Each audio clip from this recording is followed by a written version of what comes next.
दोस्तों welcome to our channel. तो आज हमारा टारगेट डे 10 एएलपी टेक्नीशियन का टारगेट डे 10 है। इससे पीछे का जो टारगेट था वो रिवीजन डे टारगेट था। बहुत सारे बच्चे तैयारी तो कर रहे हैं, लेकिन मैं आप लोगों को बता दूं, आपको लाखों की भीड़ देख के डरना नहीं है, क्योंकि ये जो भीड़ है ना, वो सच में भीड़ तंत्र है या मान लो भेड़ तंत्र है। आप ही के साथ जो सीरियस होके पढ़ रहे हैं वो लड़के कोर्स में एनरोल हुए हैं, उनमें से भी कितने लोग सीरियसली चीजों को फॉलो कर रहे हैं ये आप लोगों ने देख लिया होगा। आपके बैच में अगर 1500 लोग हैं तो उसमें से 100 बच्चा भी दिल से तैयारी नहीं कर रहा है। ठीक इसी तरीके से ये लड़के तो वो हैं जो कोर्स में किसी ना किसी कोर्स में एंट्री लिए हुए हैं। अगर कोई बच्चा ऐसे ही फॉर्म भर रहा है और वो किसी कोर्स में नहीं है तो आप सोचो कि वो कितनी लापरवाही करते होंगे। यहां तो आदमी पैसा देने के बाद नहीं पढ़ रहा है, 1500 में से सिर्फ 100 बच्चा सीरियस हो रहा है, तो आप ये समझिए कि बाहर क्या हो रहा होगा। इसलिए कभी भी भीड़ तंत्र को देख के घबराना नहीं है, वो भीड़ है, असलियत में भीड़ ही है। टेस्टों में हाल देख लो क्या हो रहा है। इतने मतलब पिछला जो टेस्ट था हमारा टारगेट डे 8 तक का टेस्ट हमने कराया, लेकिन हाल आप लोग देख रहे हैं। तो आपको घबराना नहीं है, आप तैयारी करिए। ये भीड़ है, सिर्फ कुछ नहीं कर पाएगी। ये सिलेक्शन आप ही लेंगे अगर आपने दिल से तैयारी की है। और मैं इस चीज को गारंटेड बोल रहा हूं, जिस बच्चे ने सीरियसली सारे टारगेट्स अचीव कर लिए और बेहतरीन तरीके से, जैसे अनलिमिटेड अटेम्प्ट दे रखे हैं, अगर आपने उन टेस्ट को जो टारगेट दिए जा रहे हैं उनको रिवीजन कर लिया, सिलेक्शन किसी का बाप नहीं रोक पाएगा। ये मैं कह रहा हूं आप लोगों से। लिख लो, अभी लिखवा लो चाहे। लेकिन अगर आप चीज़ों को फॉलो नहीं करोगे तो फिर आपका कोई हक नहीं है ये कहने का कि भैया मेरा सिलेक्शन नहीं हुआ। और रियलिटी सबको पता है भाई, 1500 बैच, 1500 स्टूडेंट्स हैं, उसके अंदर से 80 बच्चा लगभग सीरियस मान सकते हो थोड़ा सा।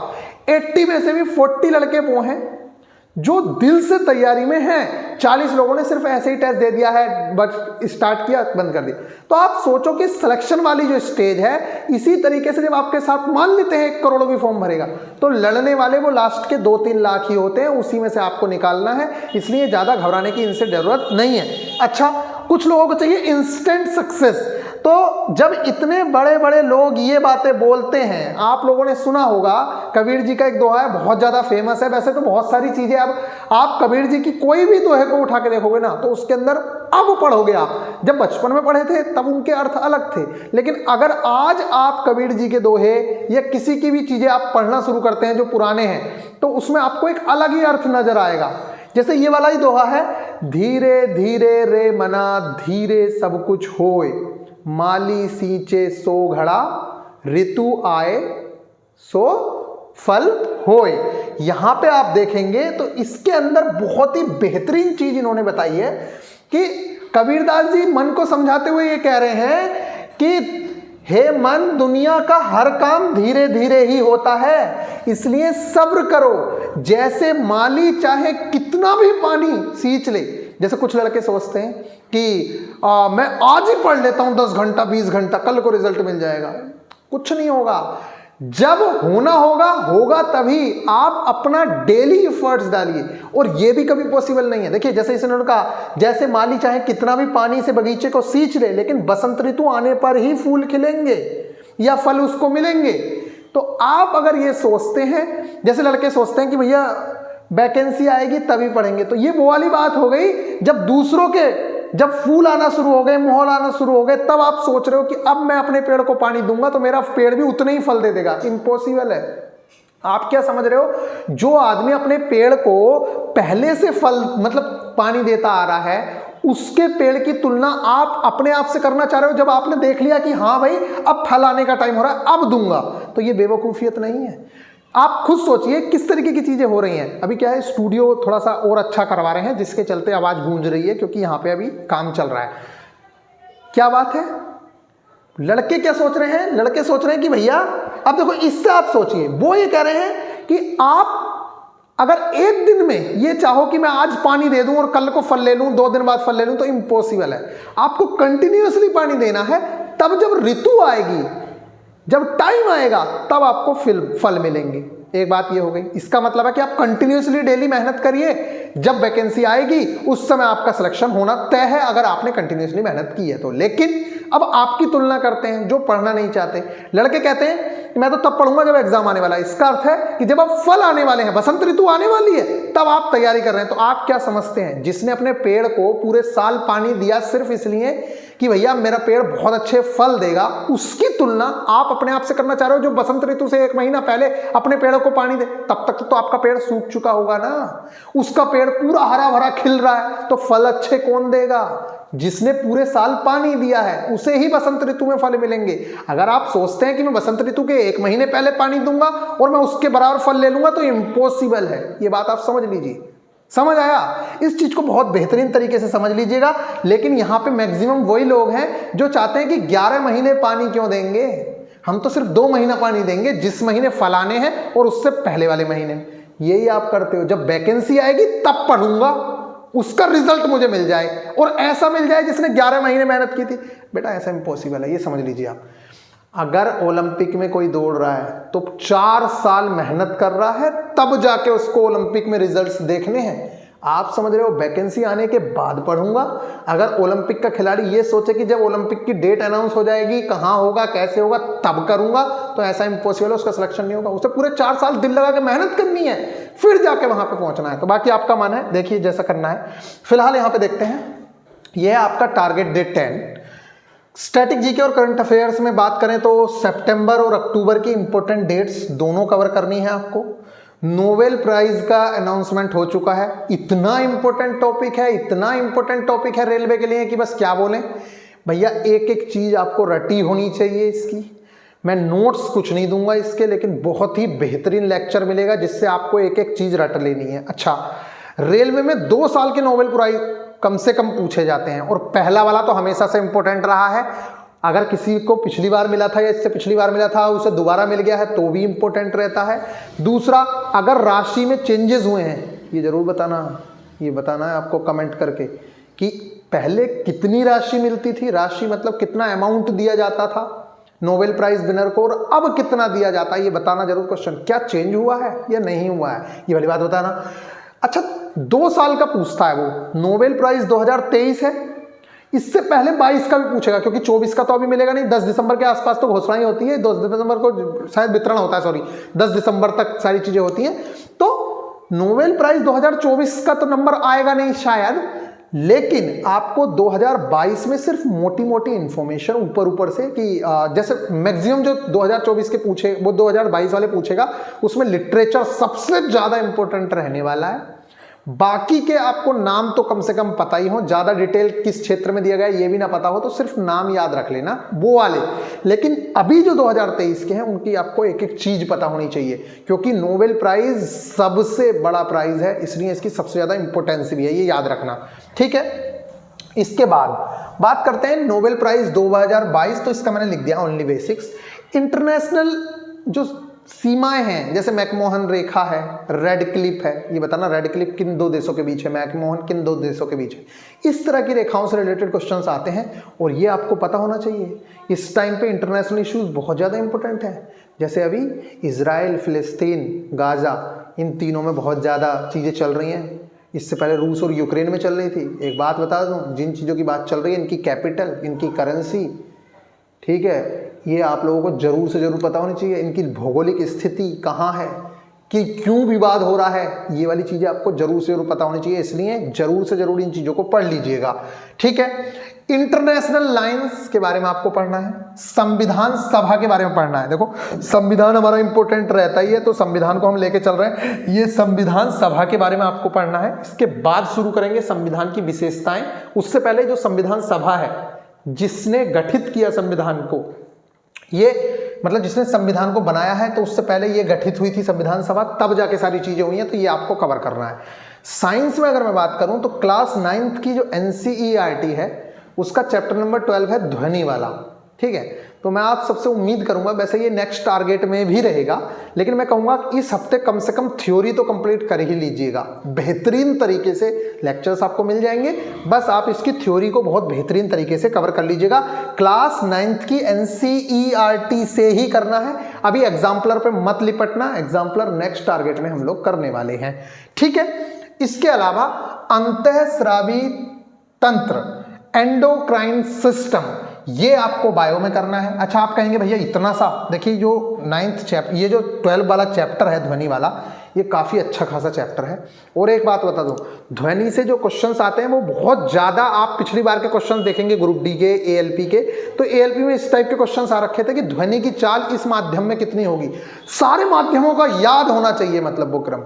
अब वो कहां से होगा, तो 2-3 प्रीवियस ईयर में मैचिंग के क्वेश्चंस आए हुए थे 2018 ग्रुप डी में भी, एएलपी में भी। बस उन 2 मैचिंग वाले क्वेश्चंस को आप करेंगे, आपको पता चल जाएगा कि हाँ भाई वैसे अगले टारगेट में भी रहेगा, ये देख लेना। फिलहाल अभी थ्योरी पे ध्यान दीजिए, मैं बता देता हूं कि किस टाइप के क्वेश्चंस आए थे, ठीक है। वो वाले क्वेश्चंस आपको करने ही करने रहेंगे, डायरेक्ट क्वेश्चन पूछ रहा था। और इसके अलावा अंतःस्रावी तंत्र भी आप लोगों को करना है। मैथ्स में अगर मैं बात करूं तो जैसे टाइम एंड वर्क चल रहा है, और मैंने आप लोगों को बताया है कि रेलवे के लिए सबसे ज्यादा इंपॉर्टेंट टॉपिक यही है, टाइम एंड वर्क। तो कुछ टाइप्स हम पहले कवर कर चुके थे, बाकी के टाइप्स हम अब कवर करेंगे, ठीक है। तो टाइम एंड वर्क वाला जो चैप्टर है उसके रिमेनिंग पार्ट्स हम कंप्लीट करेंगे। कुछ 4-5 पार्ट हमने पहले कर लिए थे, अभी और पार्ट्स बचे हैं, उन्हें कवर करेंगे। साथ में आपको प्रीवियस ईयर लगाने हैं एएलपी के 2018-19 का मतलब CBT 2, 18 का मतलब CBT 1, क्योंकि अगस्त में पेपर हो गया था, ठीक है। ग्रुप डी 2022 और जेई, इनके क्वेश्चंस लगाना आपके लिए कंपलसरी है। इसके बाद अगर मैं बात करूं रीजनिंग में, देखो वो तो आपको कवर करना ही करना है जो आपको बताया गया है, ठीक है। अब हम चलते हैं रीजनिंग की ओर कि रीजनिंग में क्या क्या चीजें हैं। तो रीजनिंग में आप यहां आ जाइए और रीजनिंग में देखते हैं, 1 मिनट थोड़ा सा हो गया है, माफी चाहता हूं मैं, ये रहा, ठीक है। चलिए यहां पे अगर मैं बात करूं रीजनिंग में, आपको पता है सीटिंग अरेंजमेंट और रैंकिंग। रैंकिंग में क्या है, सिर्फ और सिर्फ आपने देखा कि भैया मोहन का स्थान इधर है वो इधर है, तब क्या होगा, स्थान पलट दिए तब क्या होगा। अब हम आते हैं सीटिंग अरेंजमेंट, चाहे 3 हफ्ते में करना पड़े, 1 हफ्ता हो गया, दूसरा हफ्ता ये है, तीसरा हफ्ता फिर लेना पड़े, लेकिन इस चैप्टर को बेहतरीन तरीके से कर लेना, क्योंकि इस चैप्टर से बहुत ज्यादा क्वेश्चंस ग्रुप डी 2022 में पूछे गए हैं। तो इसको बहुत बेहतरीन तरीके से आप लोगों को करना है। जो रीजनिंग का चैप्टर है रैंकिंग एंड सीटिंग अरेंजमेंट, तो रैंकिंग वाला पार्ट हम कवर कर चुके हैं, ठीक है। अभी आप सिर्फ थ्योरी पे ध्यान दीजिए, इसकी थ्योरी भी बहुत बड़ी है, इसलिए घबराइए मत, बिल्कुल टेंशन मत लीजिए, हमारे पास बहुत टाइम है, हम सब कुछ निपटाएंगे, आपका पूरा सिलेबस निपटाया जाएगा, इस चीज की आप टेंशन मत लीजिए। रैंकिंग हम कवर करेंगे, फिर हम आ जाते हैं सीटिंग अरेंजमेंट पे। क्या, सीटिंग अरेंजमेंट, फिर हम सीटिंग अरेंजमेंट को कवर करेंगे। अभी ये वाला हो चुका है, सीटिंग अरेंजमेंट हम कवर कर रहे हैं, फिर इन दोनों के प्रीवियस ईयर लगाएंगे। तो इस हफ्ते आपको सीटिंग अरेंजमेंट का बेसिक कंप्लीट करना है। नेक्स्ट वीक हम इन दोनों के प्रीवियस ईयर देखेंगे, जो बहुत सारे हैं, इसलिए टाइम देंगे, घबराओ मत, इस चीज को आपको कवर करना है। नेक्स्ट है बेसिक साइंस एंड इंजीनियरिंग। अच्छा देखो, आपको पता भी नहीं चला है कि खेल खेल में कितने ज्यादा चैप्टर्स आपके इसमें निपट चुके हैं। मैं आपको बताऊं, देखिए लाइंस का टेस्ट अपलोड करा देंगे, बना हुआ रखा है, वो थोड़ा सा आप लोगों की वजह से ही अपलोड नहीं कराया गया। लाइंस में अगर आओ, देखो सबसे पहला ड्राइंग इंस्ट्रूमेंट कंप्लीट हो गया, लाइंस एंड लेटरिंग, ठीक है, दोनों चीजें कंप्लीट हो गई। मतलब मैं देख रहा हूं कि आपका सिलेबस किस तरीके से निपटता चला जा रहा है, आपको भी पता नहीं चल रहा है। सिर्फ अब इस बार हम प्रोजेक्शन पे करेंगे, प्रोजेक्शन पे जाएंगे। प्रोजेक्शन से ज्यादा क्वेश्चंस नहीं आए हुए थे, सिंपली क्वेश्चंस आए हुए थे कि सिमेट्रिक ड्राइंग जब बनाते हैं तो कितने एंगल पे बनाते हैं, ये क्वेश्चन नीचे कमेंट करके जरूर बताना अगर किसी को आता हो तो, ठीक है। कितने डिग्री के कोण पे बनाते हैं, ये क्वेश्चन आया हुआ था। इसके अलावा अगर मैं बात करूं क्वेश्चंस की, तो बहुत सिंपल क्वेश्चंस थे। First angle and third angle में ऑब्जेक्ट कहां पे होता है, ऑब्जेक्ट की स्थिति कहां पे होती है, ठीक है, ऑब्जेक्ट की इमेज कहां पे बन रही है, इस तरह के बहुत ही हल्के क्वेश्चंस थे, इसलिए प्रोजेक्शन पे ज्यादा लिपटने की जरूरत नहीं है। आपका जो मैक्सिमम पार्ट है वो फिजिक्स वाला ही आना है, ये याद रखना। इसीलिए मैं फिजिक्स को बहुत बेहतरीन तरीके से करवा रहा हूं। कुछ भी करो, बेहतरीन तरीके से फिजिक्स को निपटा लो, उससे बेस्ट चांस नहीं है, वही आपको मार्क्स दिलवाएगी। इसका इंजीनियरिंग ड्राइंग में ज्यादा लिपटने की जरूरत नहीं है, जितना कराया जा रहा है उतना कर लो। प्रोजेक्शन हम लोग कवर करेंगे, वैसे ये काफी बड़ा होता है, अगर इंजीनियरिंग में बात करें तो ये बहुत बड़ा होता है, लेकिन हमें सिर्फ और सिर्फ लिमिटेड चीजें करनी है।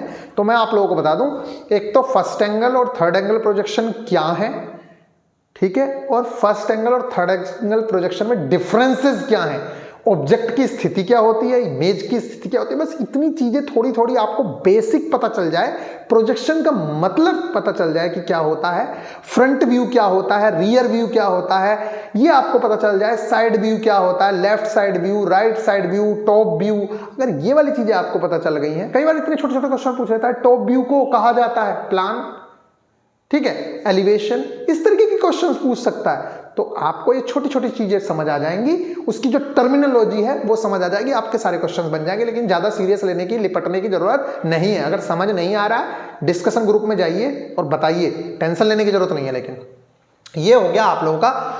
और इसके अलावा यहां पे लिखा है सारा कंटेंट लेक्चर नोट्स के लिए अभी विजिट करें वीआईपी गुरुजी ऑफिशियल ऐप। अगर आप चाहते हैं कि इस प्रोग्राम से जुड़ें और बेहतरीन तरीके से अपनी तैयारी को बूस्ट दें तो आप जुड़ सकते हैं। देखो एलडीसी वालों को मैंने कहा नहीं था कि आप करो, लेकिन हमने सिलेबस कंप्लीट करा चुके जो basic science and engineering drawing का था। बाकी चीजें तो आपकी तैयारी है। जैसे ही एप्लीकेशन खुलेगी यहाँ पे आप कोर्सेज पे जाइए, क्या जाइए, यहाँ पे आप कोर्सेज पे आइए, ठीक है। इस कोर्सेज पे क्लिक करेंगे, 499 में अवेलेबल है बेटा। 500 रुपए की औकात ना जब पता चलेगी। 2018 में वैकेंसी आई है, 2018 में, 23 तक कुछ नहीं हुआ, 5 साल निकल गए। अब आप देखो, अभी देखते जाओ, 2 साल कम से कम आपके प्रोसेस में लग जाएंगे, 1-1.5 साल, 6-7 साल अगर आपके बर्बाद हो रहे हैं तो आपको पता चलेगा कि इन 499 रुपए की क्या वैल्यू होती है। 6-7 साल जिस आदमी के बर्बाद होते हैं ना, मेरे ही साथ का मेरा ही दोस्त अभी घूम रहा है, तो उसको समझ आता है कि भैया थोड़ा सा ही अगर कुछ कर लेते तो कुछ कोई भी दिक्कत नहीं थी। लेकिन लालच कर गए, दिक्कत हो गई, पढ़ने नहीं गए, साइको में नहीं की तैयारी, सोच रहे थे ऐसे निकल जाएगा, लेकिन कुछ नहीं हुआ। ये आपके टेस्ट हैं, ये वाला टेलीग्राम ग्रुप जरूर से जरूर ज्वाइन कर लेना। सब कुछ इसी के अंदर है, सारा का सारा कंटेंट। अगर कोई नया बच्चा भी आ रहा है, डायरेक्ट आओ, इसे ज्वाइन करो, सर्च करो टारगेट डे 1, सारा कंटेंट आपको इसी के अंदर मिल जाएगा। बाकी आपके डाउट्स वगैरह यहाँ पे हैं ही। अब यहाँ पे अगर टेस्ट की देखें तो ये वाला टेस्ट था जो बेहतरीन वाला टेस्ट आप लोगों के लिए बनवाया गया था। सारे के सारे रिवीजन डे टेस्ट था ये, टारगेट डे 9 का। अगर आप इसे देखेंगे तो यहाँ पे पूरी तरीके से बहुत बेहतरीन तरीके से आपका टेस्ट बनवाया गया था। ये आपके इंस्ट्रक्शंस थे, यहाँ पे एग्री एंड कंटिन्यू करें और फिर इसके बाद आप आगे बढ़ेंगे। आप देखेंगे कि किस तरीके से यहाँ पे क्वेश्चंस थे। ये देखिए भारतीय मानक संस्थान, इसके अलावा यहाँ देखिए ये सब इंजीनियरिंग ड्राइंग के क्वेश्चंस हैं, कितने बेहतरीन क्वेश्चंस हैं यहाँ पे। अगर इनके आप सॉल्यूशन देखेंगे तब आपको पता चलेगा कि क्या करा रखा था। ये देखिए सारे इंजीनियरिंग ड्राइंग के जितने भी टाइप के क्वेश्चंस हैं सब प्रीवियस ईयर, देखो आरआरबी एएलपी टेक्नीशियन, तो प्रीवियस ईयर भी और रियल में जो क्वेश्चंस है वो भी सब इसके अंदर डाले गए हैं। डायरेक्ट सबमिट करिए और इसका एनालिसिस देखिए कितनी बेहतरीन तरीके से इसका एनालिसिस होता है। अगर आप एनालिसिस करना चाहते हैं तो मतलब इतना अच्छे से टेस्ट बनवाए गए हैं ना आप लोगों के लिए। यहाँ पे आपको रिजल्ट दिख जाएगा। नहीं, आप लापरवाही देखिए स्टूडेंट्स की, कुल 130 लोगों ने पेपर दिया है, तो अब आप देखो कि क्या होगा इन लोगों का बाद में। ये लोग रोएंगे फिर। ये देखिए आपका यहाँ पे, इसको देखो सॉल्यूशन, देखो इसका, देखो सॉल्यूशन, ये देखो पूरा का पूरा सॉल्यूशन आपको समझाया गया है कि क्या चीज़ होती है क्या नहीं होता है। आप आगे बढ़ें, सारी की सारी चीज़ें यहाँ पे कितनी बेहतरीन तरीके से बताई गई हैं। ड्राइंग सीट, यहाँ पे देखिए आप ड्राइंग सीट के बारे में, ये कितने सारी की सारी चीज़ें यहाँ पे कितनी बेहतरीन तरीके से समझाई गई हैं। क्या ड्राइंग सीट होती है, कैसी होती है। इस तरीके से अगर आपने तैयारी की तो निश्चित तौर से हम बता रहे हैं कि आपका सिलेक्शन कोई रोक नहीं सकता है। ये देखिए पूरी की पूरी डिटेल्स यहाँ पे दी गई हैं। इसी तरीके से अगर आप तैयारी करते हैं तो निश्चित तौर से आपका सिलेक्शन श्योर है। मिलेंगे फिर नेक्स्ट वीडियो में, ख्याल रखिएगा, टेक केयर।